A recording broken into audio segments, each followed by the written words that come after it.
A big welcome to everyone. My name is Julia Hill and I'm a third-year Bachelor of Music student and 2020 New Colombo Plan Scholar. I'm excited to be your host for the first session of Exploring Asia, focusing on scholarships and grants to get you into the Asia-Pacific region during your undergrad study. I'd also like to introduce third-year Bachelor of Health Science student and 2020 New Colombo Plan Scholar, Katarina Gutjahr-Holland, and she will be moderating the chat tonight. Before we get on to anything else, I would like to acknowledge the traditional custodians of the land on which we meet today. This evening, I am on the lands of the Jagera and Turrbal people, and I pay my respects to elders, past, present, and emerging, and extend that respect to all Aboriginal and Torres Strait Islander people present here with us online today. Before I introduce our wonderful speakers briefly, there is some housekeeping to go through. So for recording purposes, if you could keep your mics and videos turned off, that would be great. It just makes the editing process a lot easier for when we put a recording out. The second thing is, if you have any burning questions, feel free to pop them into the chat box whenever you would like.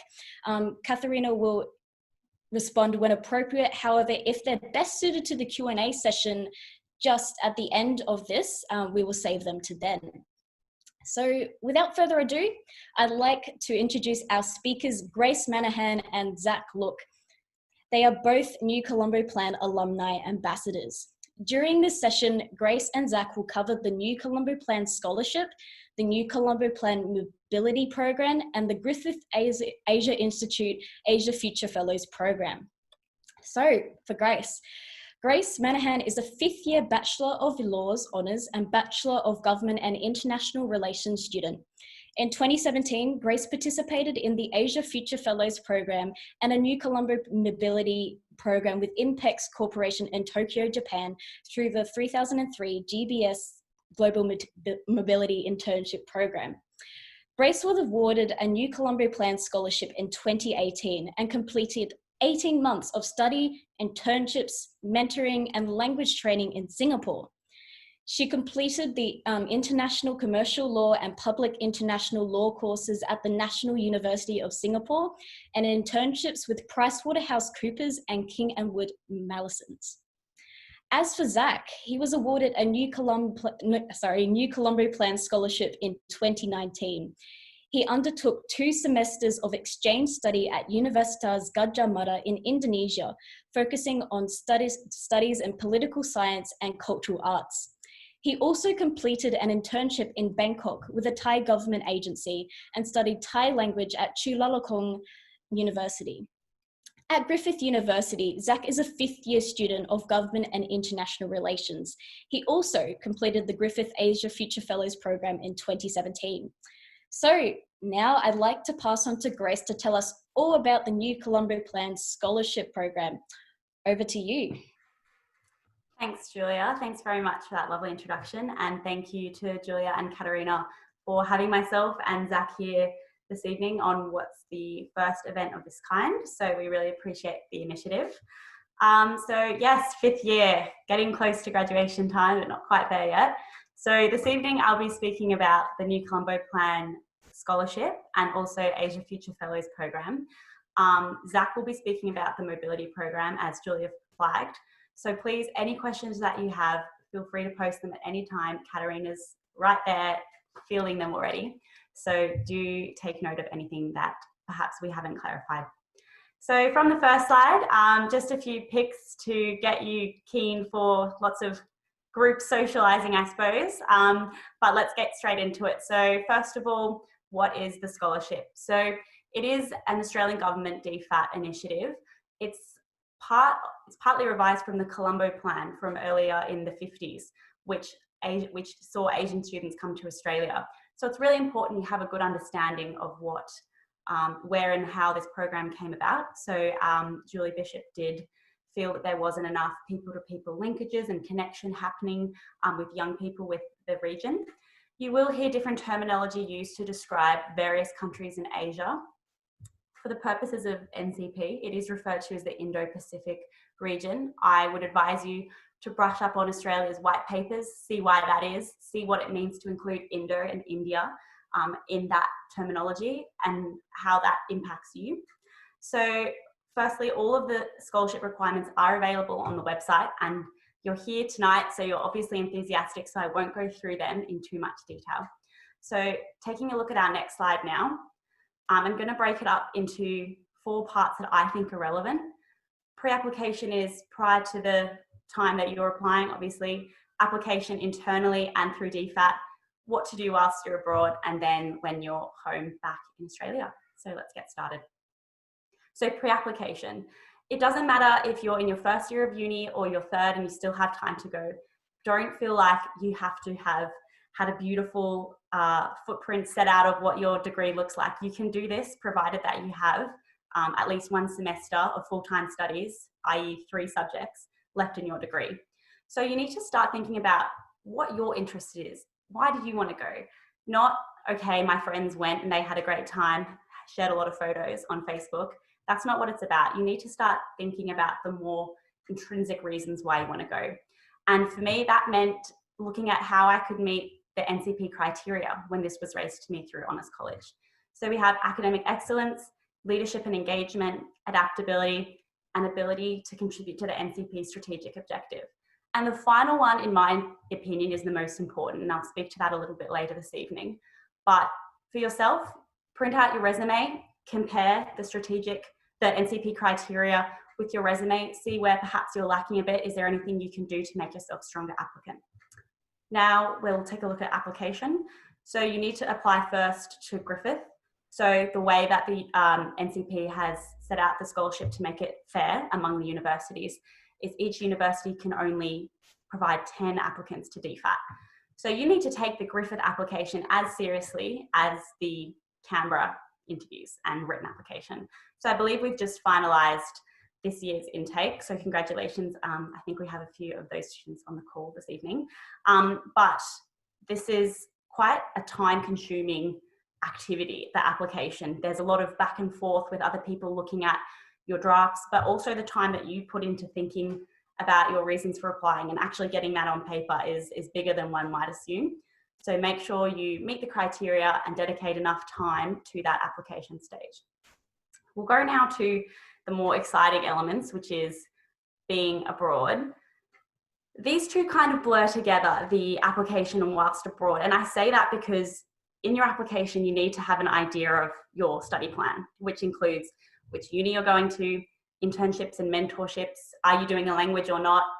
Cultural engagement and fun doesn't form part of your application, but that's okay. So whilst you do need to give something to DFAT in writing, saying what you're going to do, there's a large element of your program that's going to be very organic. So perhaps it'll change whilst you're abroad. Perhaps you'll meet someone at an event that has an internship available. So I'm just going to give a very brief overview of what I did. So I was originally going to the National University of Singapore straight away when I moved in June 2018, but I was offered a spot with PwC in a consulting role starting at the same time. So a bit of flexibility there in that I said I'd defer NUS and go straight to an internship. That was really good. I did that for 6 months, which at the time was the full internship allotment. So then I switched after that to full-time study. Originally, I was only going for 1 semester, but after about a week, I knew I wanted to be there for a year. So I used 7 electives while I was away, which is quite a lot. So for me, I wanted to capitalise on this particular university's fantastic international law electives. So you need to consider what electives you want to do in Australia versus overseas. You might be someone that's able to do some core subjects, not really a whole lot of flexibility for law, but for political science. I've seen sports students, I've seen music students that have had that flexibility. So that's a matter of conversations with your course convener, set up a few meetings, back and forth emails. How can you stay over and do the courses that you want in your host country? But for me, it was a fantastic experience at NUS. I went to a DFAT breakfast and met a lawyer who offered to get a coffee together, and we did, and that ultimately led to an internship at Kingwood Mallesons in my uni break. So that's an example of a very organic sort of setup. I definitely had my sights on this firm, but I hadn't got a position prior to leaving Australia, so that was great. Language, I think, is a bit of an obvious one in that everyone's always telling you to become bilingual if you're not already. But for me, I think you need to consider, do you want to do language as a university elective, or do you want to do it through an adult language learning school? So for me, I originally did one subject at university as a Chinese beginner 1, but then I didn't want to chew up my electives with Chinese, and equally I wanted to have a bit more than just the 4 hours a week. So I switched to going to an adult language school outside of class, and had a really great experience. So that's something to consider as well. And in terms of cultural engagement, fun, travel, obviously you're in a really great region. It's easy to bounce around and see a lot of countries, go to a lot of sites, see places. You have your exchange students who are really willing to travel, but also you have local students who know the region a bit better, so they're really fun to travel with as well. Obviously, I just recommend considering what your priorities are. So for me, in my first semester, I had a very intense course load, so I didn't get to do as much travel. But in my second semester, I made it a little bit lighter, had a bit more time for travel, and then I felt like I got the best of both worlds in terms of subjects and fun. So we'll now have a quick look at when you're coming home. I didn't touch on mentorship. It is relevant when you're in country, but personally I think that mentoring experience can be even more relevant when you come home, because if you have found someone who you've had a few coffees with in Singapore or whichever country you're in, and you say, you know, I'm going home, mentoring feeds into leveraging your network. So now you're back in Brisbane, at the Gold Coast, wherever you are, you feel like there's been this massive build up to getting you over there. You got one of the best scholarships in the country, you know, it's all that, but now you're back. Well, you're still a student, most likely, or a very, very early career young professional. So it's certainly not the end of the grind. So you need to keep in touch with everyone that you've met, whether that be your people-to-people links, literally colleagues and peers, institutional. So for me, keeping in touch with academics at university is more of an institutional network to me than a personal one. And then what can you offer them? So in terms of value add, you know, are you putting content on LinkedIn that might be relevant to them? Are you just offering to have a chat about, you know, that subject that academic taught you from an Australian perspective, as opposed to just, you know, picking up the phone and saying, how are you? But ultimately you're wanting to think of what's next. You know, are you looking at doing a master's? Are you looking at going straight into work? How can you use this experience that you've had to make yourself employable or a better candidate for a position at another school abroad? So you need to start having a think about what you want to do when you come home, because for a lot of the NCP students that I've studied with and worked with, when you come home, it can feel a bit anticlimactic, really. So you need to have a think about, do you want to go straight back to Asia? Is that where you want to start your career? Or perhaps do you want to start your reputation professionally as an Australian with an expert in, you know, Australian trade and business, for example, and go back later? So start developing a little mind map. You don't need a 10-year plan, but have a think about those things. So, excuse me. So any questions that you have on the scholarship program, hold them for now or put them in the chat. Firstly, we're going to go over to Zac, who's going to talk to us about the mobility program. Thanks, Grace. There was definitely some really valuable information there on the NCP scholarship program. To reintroduce myself, my name is Zac Look. I'm a 5th year Government and International Relations student, and I was a 2019 New Colombo Plan Scholar to Indonesia and Thailand. So you can see some of my experiences down there. So studying for 2 semesters, but also doing some language study and an internship in Thailand.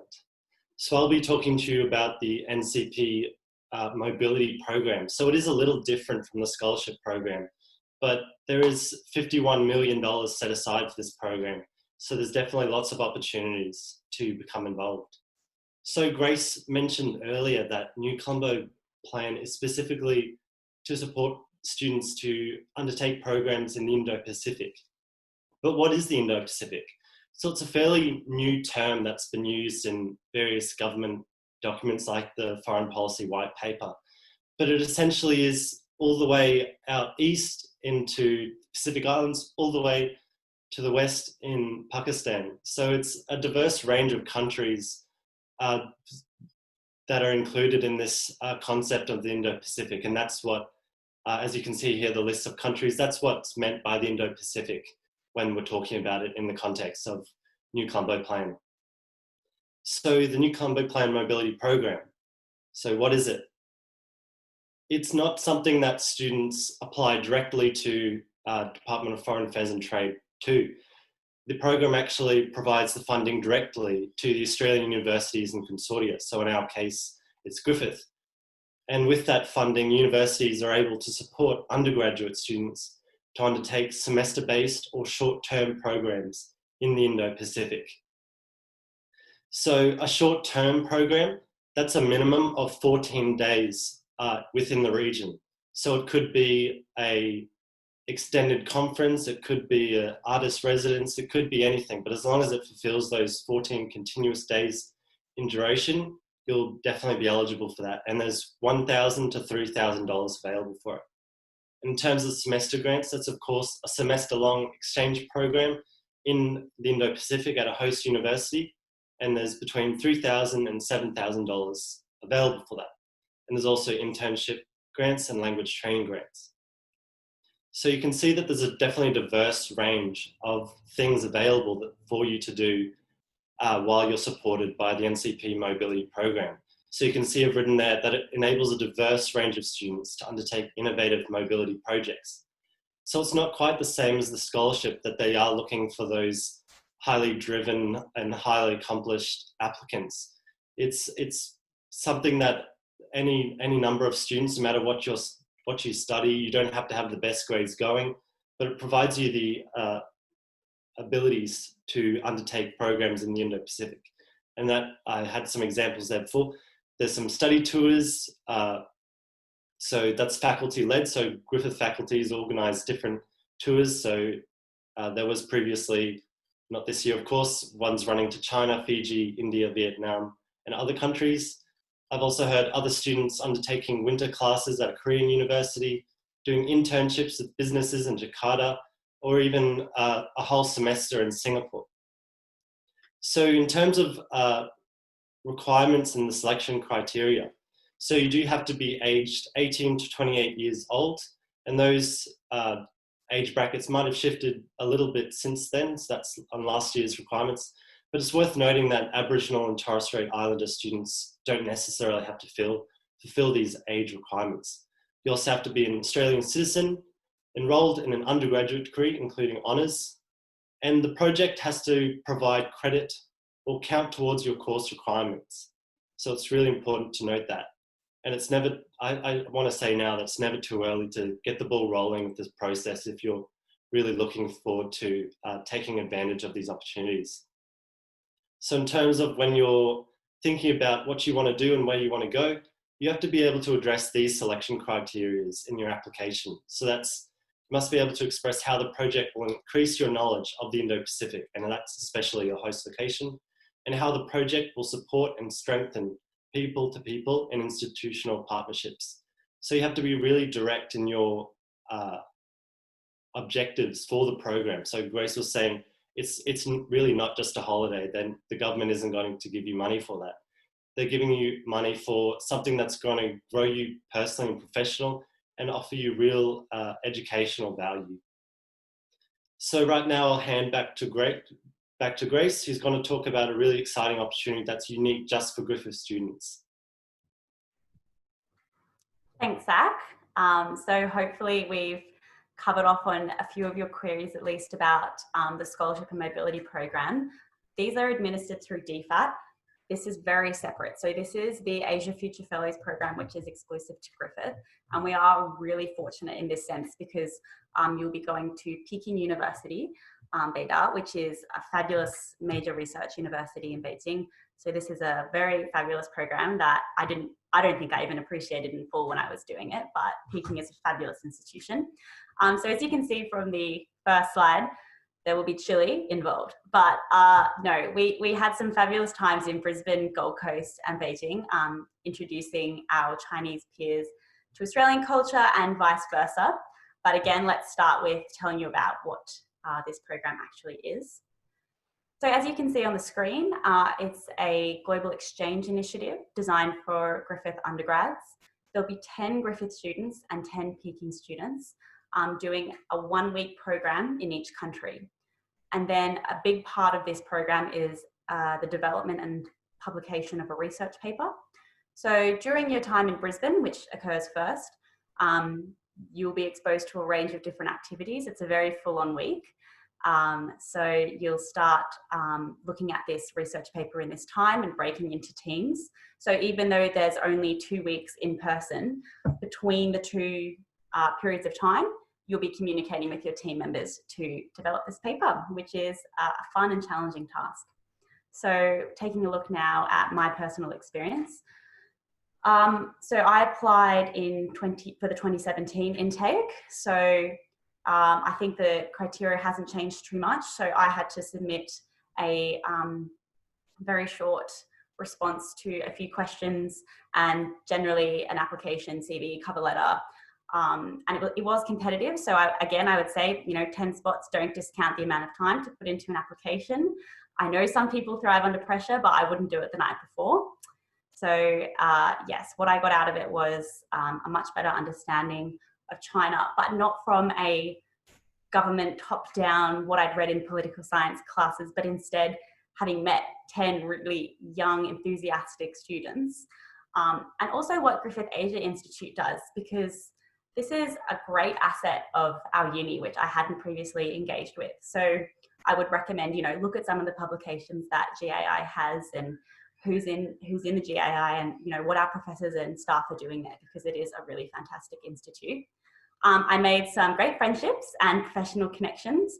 So I was really fortunate to travel a little bit after the 1 week in Beijing with some of the friends that we'd met, and we've stayed in touch to this day. So, 3 years later.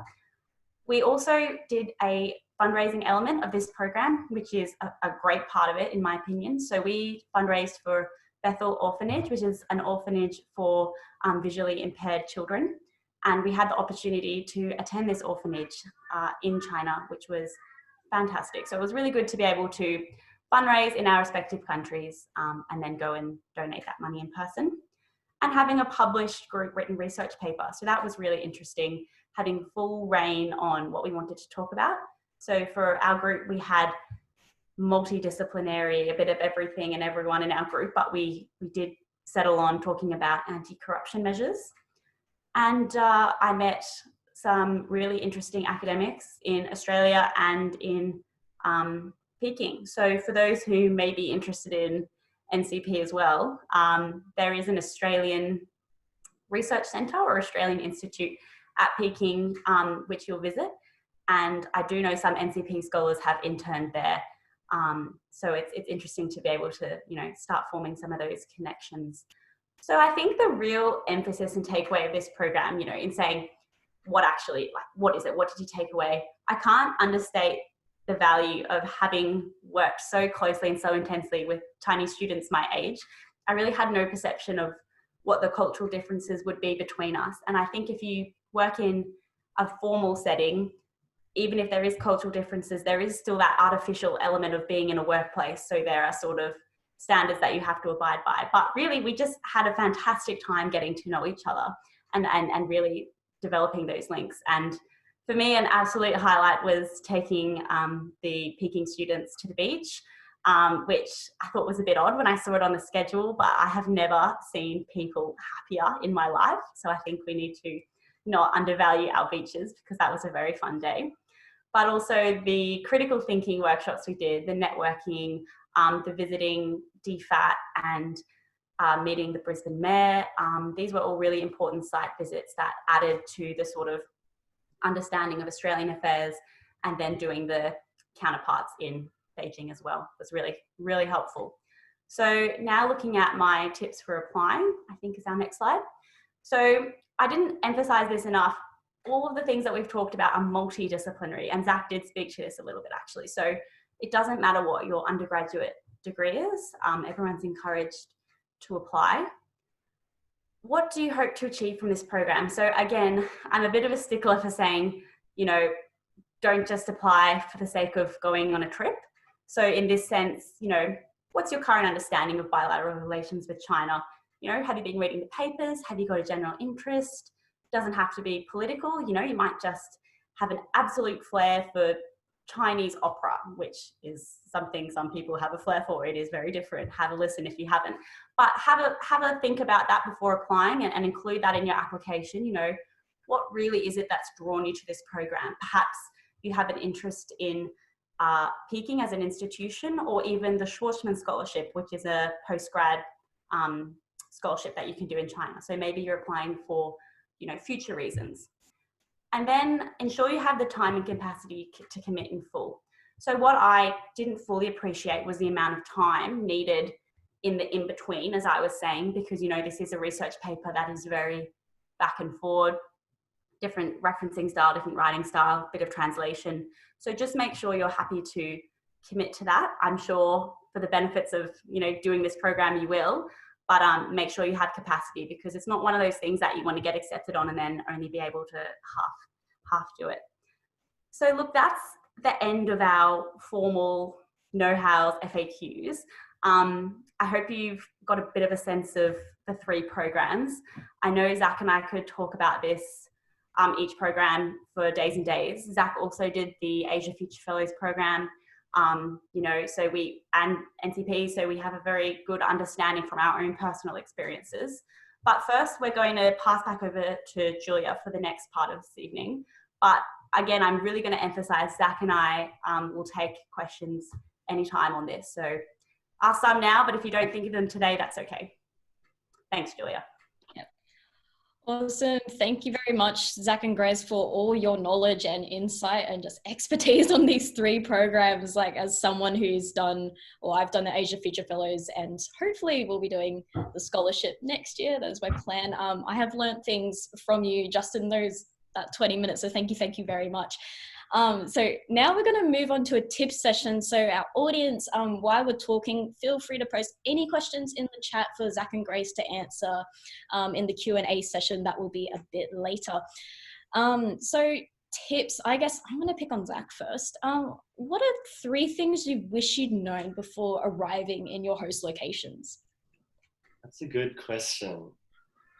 So definitely heading overseas, often by yourself, is a bit of a daunting task. So here's 3 things I wish I'd learned. So for me, I'm a bit of a shy person. So I wish I had that reminder, like in the back of my head in class or something, like never be afraid to take the first step. Like that's such a big thing.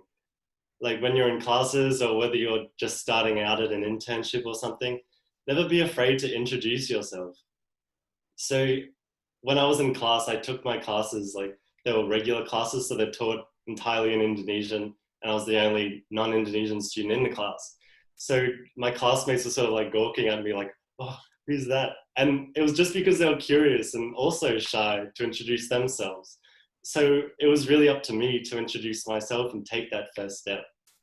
And it's also worth noting that within some of these cultural environments, like it might not be considered entirely appropriate or respectful to be that assertive. So it might be up to you at the end of the day to take that first step. And you'll really be surprised how many friends you can make in like the most random places, just because people are just so curious to learn, like, why are you here and what are you doing? Like, tell us about Australia. Like, it's always those sorts of really casual introductions and engagements that, yeah, make the experience so much more worthwhile. So the second thing I wish I had known was, and I guess I ended up doing this, but it's really important to step outside your comfort zone and explore areas that you haven't really had much exposure to before. So the Indo-Pacific is so diverse and so different from Australia. So you've got to take the opportunities while you're overseas to try different things. So if there's a different unique sport that's unique to your host location, go and try it. You might want to even try, you know, traditional dancing or traditional art. Like, I'm a politics student, but I studied like traditional Javanese dance. Like, how random, but it was fun. And it's also important to learn these sorts of things. Like it might seem a bit random, but by studying the dance, like in the movements and the meaning of those movements, I was sort of able to get a better understanding of the culture at whole, because it's all those implicit sorts of things that are expressed through traditional art that don't come across so clearly if I wasn't engaged in that space. And the third thing I wish I had known was this piece of advice. It's don't fight it, just accept it. So you go to these countries and everything will just be so different. And I was sitting in class, be like, what is happening? Why is everything so disorganized? Why is the traffic just going everywhere? Why is it like this? You've just got to accept it. Like, there's no point.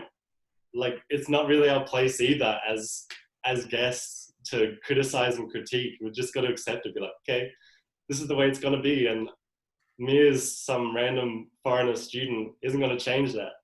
I remember when I first arrived in Indonesia, like the people who assisted our program saying, people in Indonesia don't really queue. When there was a dictator 30 years ago who tried to make Indonesians queue, but that he didn't have success. So you're not going to have success either. So I think that's a good piece of advice. We just got to sort of just, go with the flow, accept it, and even maybe do a bit of research and understand why things are different, why things are the way they are. Yeah. Oh, wow. Thank you so much for that, Zac. All that information was just so like enlightening and just so inspiring to know. Like Javanese dancing, is that what you learned? Yeah. So it's like a very sort of graceful, slow dance, and it's Oh wow, that's so different legends and myths. So it's really interesting. Yeah. Oh, that's so good. I'd love to hear more. Okay, I'm gonna go on to Grace. Like, what are 3 things you wish you'd known before you arrived in Singapore? Well, firstly, I concur with everything Zac said. I wish I had taken all of that on board, particularly the last one, just don't fight it. But the first thing that I was going to say was, I think it's probably a little overstated. You've had everyone tell you to learn a language, but I come from a slightly different perspective in that I'm really keen on meeting people, but then developing a bit more of a deeper connection, I suppose. So I was finding it a bit frustrating at the start when I was in college at NUS after 6 months, which was very culturally different to being at PwC, a big MNC, Singaporean, but still very international. But I had more culture shock when I went to uni than I did in the workplace at all, because I was surrounded by students and it was just much more exposure to culture. And so I was frustrated when I wasn't really getting to anyone in terms of developing a stronger friendship. And I found that one of the best ways to do that was through sport. And I know that sounds a little bit silly, but there's definitely legitimacy to it. But language was also a big part of it. So these are 2 tips in one, I suppose. Sport is a great way to meet people because all of the inhibitions and barriers of, day-to-day life kind of go away when, you have a soccer ball and it's game on. So I found sport in a business setting was great. I met people from other departments. Seniority didn't matter. But also having a language was a great way to meet people because, you're saying you're on an exchange, they think, okay, you're here for 4 months, but, it doesn't necessarily come up straight away that actually I'm here for, 18 months, could be back, this sort of thing. So if you're going for a supper, as we'd say, after an hour of sport, and you order all your food in Chinese and then you speak with someone else who's an elderly Singaporean who's said in Chinese, why are you speaking Chinese?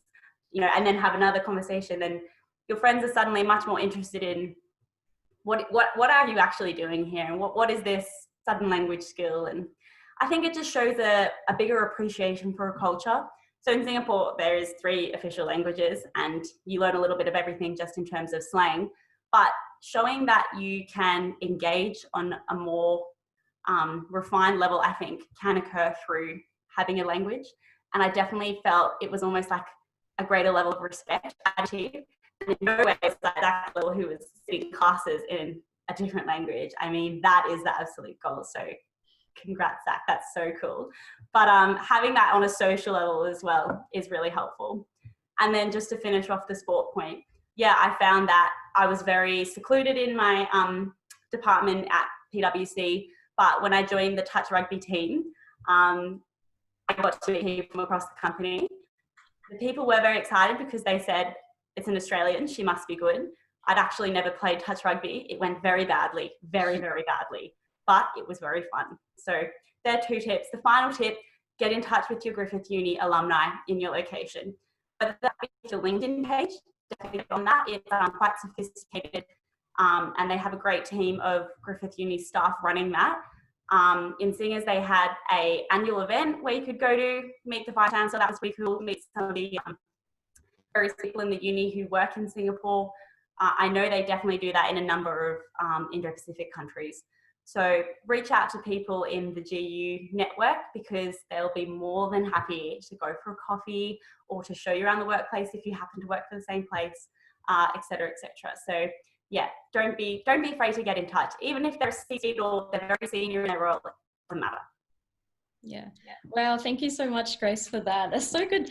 Like all these, just to think that you go in this program and there's always the requirements that you're doing study, and the language training, and that's all awesome. But all these other opportunities you get, like exactly this Javanese dancing, which some people are asking for a demonstration for, and like playing sport, like playing touch. That's so good. Like you have like a whole other life over there. That's what it sounds like. It's not just the amazing components, but all the extracurriculars as well. So I'm so excited. Thank you very much for those 3 things you wish you'd known. Other thing I was thinking about asking is, like, I'll go with Zac again. I'll go back to Zac. So what are 3 tips you have for applying in general for all these 3 programs? Sure. So the application process can be kind of tough, especially for the scholarship program, just because it is so competitive. But 3 tips for applying. The first one would be be as specific as possible. So when you're talking about why you want to study there and why you want to study in that specific location, tell us, like, specifically why. Like, what drew you to this country? What are you going to gain from it? You can't just be like, oh yeah, hi, I want to study in this university in Japan, because that's not really going to cut it. They want to see that strong justification and that strong reasoning as to why you've chosen this specific location. And so you need to really offer a great deal of detail in that, especially when you're offering this proposed study plan like you would with the scholarship. So you need to be saying, I'm going to be studying these sorts of courses, and just as much detail as you possibly can. And it's even great to add in little bits like, while I'm studying at this university, I will also join this student club, which will allow me to do this. So just adding as much detail as you can possibly cram into all of these, whichever program you're looking at, just put as much detail as you possibly can, because it will really help you out and allow the selection panel to see a clear vision and also build that personal connection with you, which is really important. So the second tip I have is that there's so much help available for all these programs. You just need to go out and get it. So it could be writing your application. There's people who are happy to support you with that. It might be alumni, it might be the Honours College, it might be different people, but there's so much help out there for you. And in terms of course selection, don't be afraid to contact your program administration team and get that ball rolling early. Like, it is quite a long process. So, and with choosing a program, finding a program, there's Go Global, which are really helpful. So there's this whole network and whole team waiting to help you become successful with these different programs. So just go out and get it if you're interested. And the third tip is a bit of like a weird one, but it's like, pay attention to grammar and punctuation. Like, this is something that irks me so much, like when I'm reading different things and there's grammatical errors and weird spelling. And just because a lot of these programs are so competitive, it's really important to have that highly tuned application. The selection panel is like, I remember one on the selection panel for me, it was like the former ambassador to Indonesia. Like, these are incredible people and they don't want to be reading your like poorly worded sentences. So it's really important that you spend the time doing it, edit it, read it over it 5 times, get someone else to read it. But yeah, that's really important for me. Yeah, thank you, Zac, especially on that last point. Yeah, when I applied for the 2020 round, I think the adjudicators must have been pretty nice to me, because I realized after I submitted, there's like a word count, and at the end, it cuts it off if you go over, and I actually went over, so it just stopped in the middle of the sentence. In my final application, I was like, oh no, but it's okay. It worked out all right. So I'm just going to go to Grace now. Like, what are your 3 tips for applying to these programs? Sure. So I think mine are pretty specific to NCP, but again, the things that Zac and I said apply across the board, I suppose. But firstly, who will your referees be? So you don't need referees for Asia Future Fellows. So that is an NCP one. And you need to have a long, hard think about who you're going to ask, because whilst if you're early in your degree, well, that's generalization, but you might not know many people beyond a very small circle of perhaps academics and family friends, maybe someone who hired you at your first job, something like this. What I've always been taught is that the standing of the person is actually quite relevant. So look, I wouldn't recommend, going and asking the most senior person in Griffith University to attest to your skills, but being a bit strategic in that, is it a lecturer? Is it perhaps a professor? Is it someone you've worked with for more than 3 months? If they see you've got a new job and you've asked your boss and you haven't been there very long, they might not give that a lot of weight. So do some research into thought leadership on selecting referees. There's a lot out there. But really the take home is just, make sure it's someone that's going to speak really highly of you. I was a bit confronted with the idea when I was early in my degree of writing my own reference. I didn't do that for MCP because it was a blind referee, so that wasn't the case. But in other applications I've had, I've had the referee say, look, put something together, or give me points about yourself. And it's a bit uncomfortable, but ultimately you're selling yourself. So don't be dissuaded by that. That's fine. That's part of the game. So yes, make sure that they have the time to do it as well. So for NCP, you have to send them a link, send it straight away, follow them up. Your hopes and dreams rest on them. So don't feel shy to make sure they're doing a good job of that. Secondly, be authentic to yourself. Don't go in front of a panel and say what you think they want to hear. It's really going to be obvious. They see a lot of people who just try to sell what they think is a target student. And on that related point, definitely talk to NCP alumni, but don't talk to them so much that you want to model your application based on them. Or if you see someone who's the same degree and you think, wow, they're fantastic, don't put so much, inspiration for your application on them that you sort of lose your own angle, because the NCP panel don't want to see a cookie cutter mold of the same people, interest, degree, study plan. So very true to yourself and be authentic. Last thing, biggest deficit I see is a lack of a linkage to the strategic objectives of the NCP. You want to go to the Asia Pacific? You want to go Indo-Pacific? Okay, so what? What are you going to give me, the Australian government, DFAT, in return? You need to be tying it back throughout your whole application into how this is going to help Australia achieve its policy objectives. And okay, maybe it seems silly if it's something so small as I want to study this subject, but it's all relevant in terms of the bigger narrative that you build in your application. So do have those strategic objectives and goals printed next to you. Have them on your radar as you write your application. And yeah, I suppose that applies for all scholarships and grants that you apply for, because they're giving it to you because they see potential in you, but also they probably want something in return. How are you going to contribute? So yes, keep that in mind. Yeah. Thank you for that, Grace. That last one really resonates with me. I know Victoria in the audience here, last year when I was applying, always hurting me back to the objectives. I was like, come on, Julia, this is the objectives. And it took me a while to actually realize, you got to write this from the judge's perspective. They want to see that, as Grace said, you're a cool person, you have potential, but they also want return out of it. So yeah, thank you very much for that. So that's the tips. We're going to move on to Q&A right on time now. There have been quite a few questions coming up in the chat, so if you do have any more, we'll try to get them, put them into the chat now, and we'll see if we'll have time. Otherwise, I'll start with the first one that came through to me from Kat, and that is, what flow-on effect did your NCP scholarship have on your life, uni, career prospects now? So I guess that's to either of you, Zac or Grace. Who wants to answer it? Just give me a second to reflect. I'll provide a few thoughts while you think, Zac. I suppose for me, the first most obvious thing is I work for one of the companies I intern with in Australia. So I got back to Brisbane. I moved back to Brisbane in January, and I messaged King & Wood Mallesons, which is a Chinese Australian international law firm, who I'd worked with for the whole summer. And I said to them, I'd love to continue my professional relationship with you. Had good testimony from the partners that I work for, and now I work for them as a paralegal while I finish my degree. So that's a small thing because, I'm not graduated, it's not a graduate job, but it's fabulous to keep that engagement with the company going.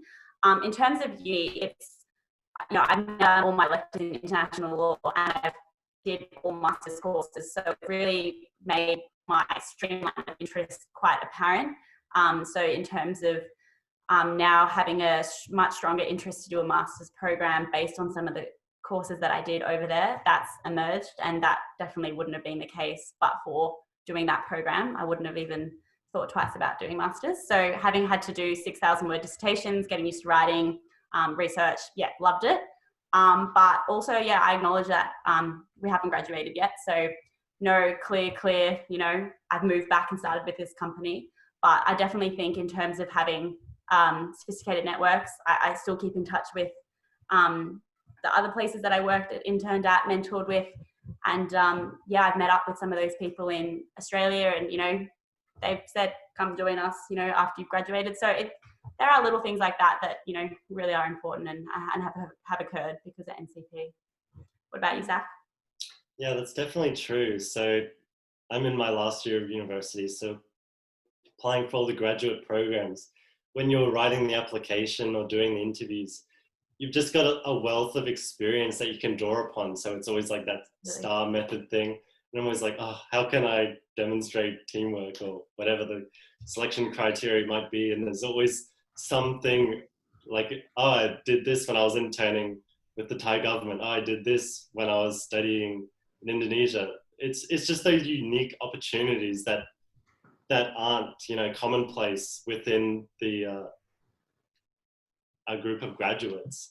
So you've got it's really valuable, these opportunities that you get for future career progression. In the interviews, people are always curious and interested, like, what happened when you study in Indonesia? Like, it's always this talking point, and it allows you to build those clear skills that employers are really looking for. I might just add the fact that, you've moved to a country where you probably don't know anyone. You have this maturity, and in that sense, and Zac's referred to comparison with your classmates, you suddenly come back and you do feel not senior, but you have had this massive experience. So I think it really does set you apart, professionally and personally. The knowledge you've gained, but also having to get a flat in a foreign country and getting a visa and learning strange new customs which perhaps you wouldn't have had to otherwise. So you are a much more mature candidate that's had these really interesting experiences that perhaps would be interesting to would be desirable for an employer. Thank you very much for those insights there. I've got one specifically for Zac from Victoria, and I'm assuming this is on the NCP scholarship. So were all of your courses credited back to your Griffith degree?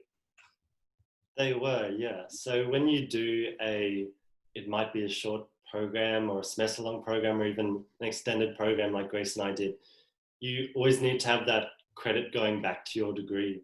So in my case, like I mentioned before, I was doing all my classes in Indonesian. So I actually received Indonesian language credit for that. But if I were to, for example, take the classes taught in English or whatever the case may be, I could have also, if I so choose, to receive credit for government international relations courses. So there's definitely some flexibility there. And if you don't already speak a language when you're heading out into the Indo-Pacific, for example, if you might, be looking at going to Japan, but you don't speak any Japanese, what you can actually do is have the credit credited into a concurrent diploma. So at Griffith, they do Diploma of Languages, which can run aside your bachelor. So you can actually be gaining credits towards that diploma by doing language study without sort of disturbing your ordinary undergraduate course credits. Yeah. So there's a lot of flexibility there, and you just need to ask the questions to your particular program director and their team. Yeah, thanks for that, Zac. It's good to know that it's not just one way that you have to get your course credit. Like there's multiple ways that you can do it. Cool. So I've got another one from James, which is to both of you. So how do you build networks across cultural lines? Any tips for making meaningful links? Just give you a few seconds to think about it. Great question. Really good question. Okay, I'll give a few initial thoughts and then Zac, I'll let you think about it. I think the first thing that comes to mind is you can't have a one-size-fits-all approach to building these connections. You're going to meet people from all different backgrounds, and therefore you can't just assume that your standard approach to networking or just hanging out even is going to work. Example that comes to mind is a time when I was at an ASEAN meeting, which I believe, if this is the same James, may have been there. And so, you know, wanting to get to know some girls who were from Brunei, we were having a great time in the formal sessions during the day, lots of constructive professional sessions, but also lots of giggling. So we wanted to hang out in the evening, just being aware of, you know, not everyone was heading off to a bar to go drinking. And I knew this isn't something that these girls wanted to do. So we went back to hotel and watched movies in our pajamas and just had a really fun night in, and, you know, went and had a nice dinner and stuff. But being aware of cultural differences, you know, not saying, all right, it's been a big day, let's go have beers, because that wasn't going to be appropriate in this situation. So I would say being flexible, not having that one size fits all, but then also just being a very active listener and being interested in other people and being able to learn and not just say, this is what I think of your country, it's all new to me, which is something that I see is quite common with students when they're overseas, and perhaps there's not enough time for input from the other side. What about you, Zac? What happened in your experiences? Yeah, definitely some good points. So I think your success in building those personal connections in the Indo-Pacific do sort of rely on your cultural intelligence. So you sort of got to make the calls on what's appropriate in these different contexts and these different cultural environments.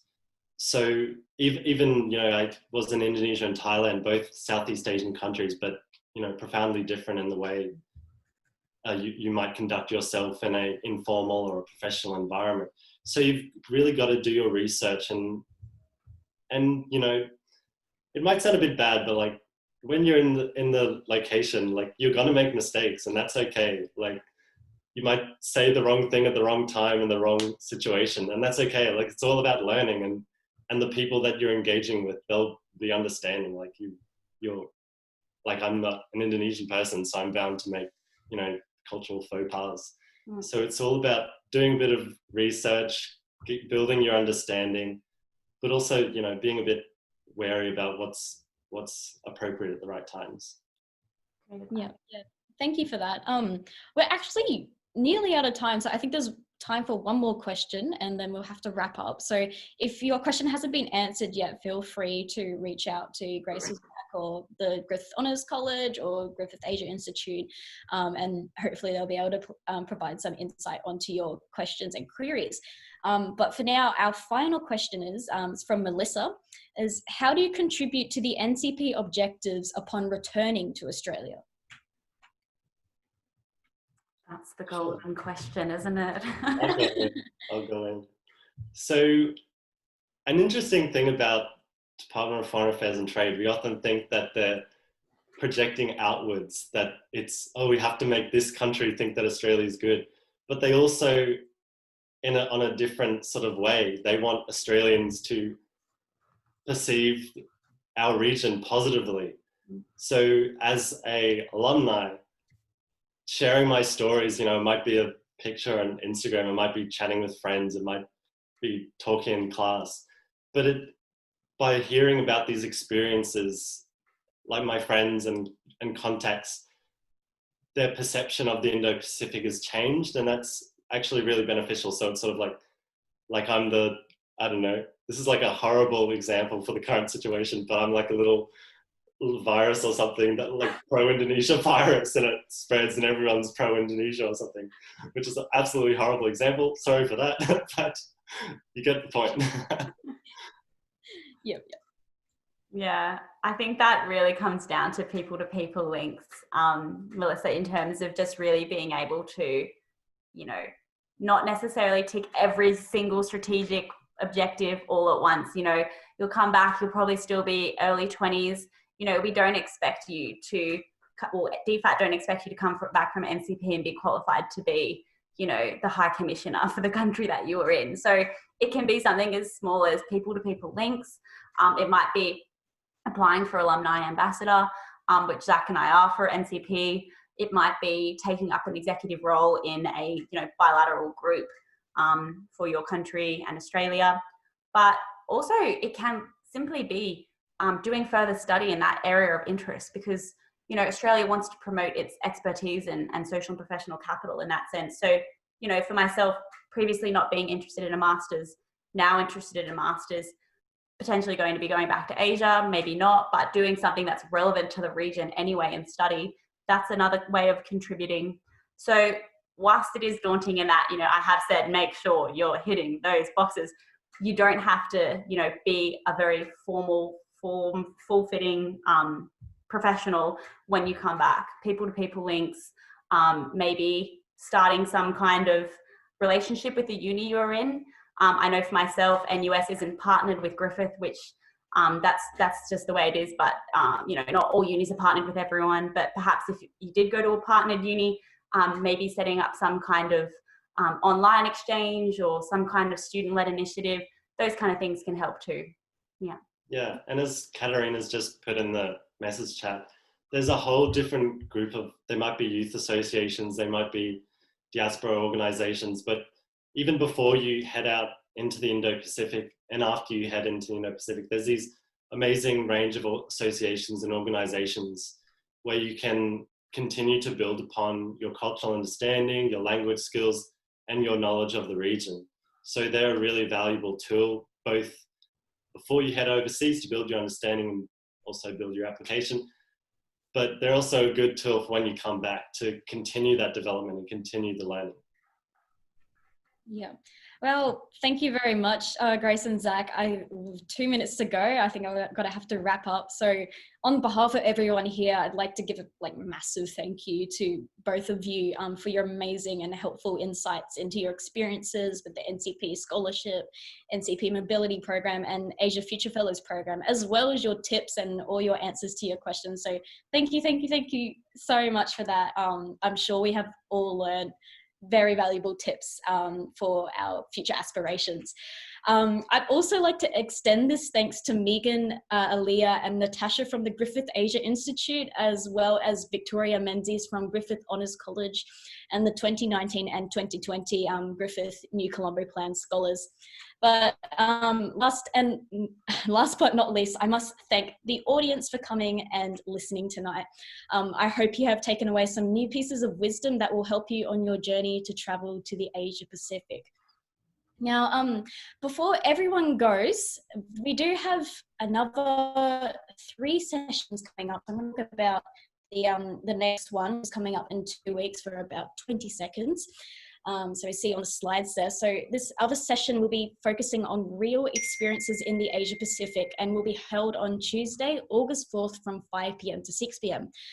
Registrations will be coming out really soon, so be sure to be checking your social media and emails, any notifications. The second event is not run by Griffith, but it is run by the ASEAN Australia's, and it is called the Indo-Pacific Student Mobility Dialogue, and that's coming up on August 26th.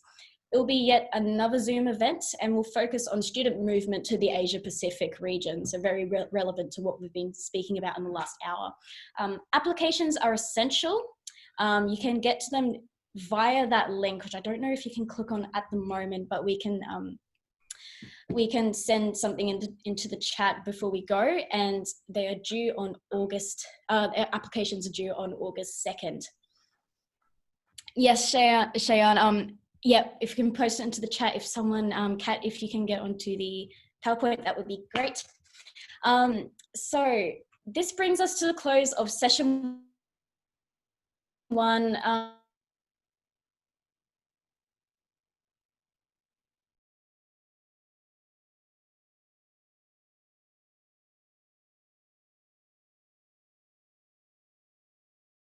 I want to do a quick photo, screenshot.